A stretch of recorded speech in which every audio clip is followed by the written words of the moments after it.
Azərbaycanda daha bir istiqamət üzrə qatarla sərnişin daşıma xidmətinə başlanılır.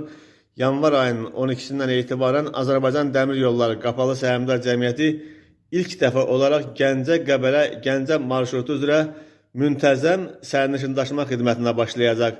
Marşrut üzrə sərnişinlərə oturacaq tipli müasir elektrik qatarları ilə xidmət göstəriləcək. Qatarlar hər gün saat 10:10-da Gəncə Dəmir Yolu Vağzalından Qəbələ istiqamətinə, saat 18-də isə Qəbələdən Gəncəyə hərəkət edəcək. Səfərin ümumi müddəti 1 saat 50 dəqiqə təşkil edəcək. Sərnişinlər ümumi uzunluğu 139 kilometr olan marşrut üzrə Göran, Yevlax, Ləki və Ağdaş stansiya və dayanacaqlarından istifadə edə biləcəklər. Qatarlarda standart plus, biznes və birinci siniflər üzrə səyahət imkanları təklif olunacaq.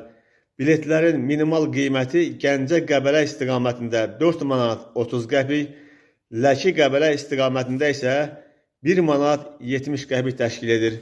Bu reys Bakıdan Qəbəliyə və əks istiqamətə də hər gün səfər etməyə imkan verəcək. Çünki Bakı-Qazax qatarı ilə saat 10:50-də Ləki stansiyasına çatıb, daha sonra saat 10:12-də Gəncə Qəbələ istiqamətində hərəkət edən qatarla Qəbəliyə səfər etmək mümkün olacaq.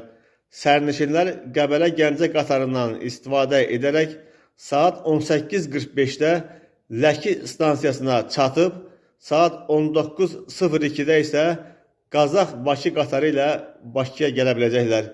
Biletləri bugündən Azərbaycan Dəmir Yollarının web saytı və ADY Mobile tətbiqi vasitəsilə əldə etmək mümkündür.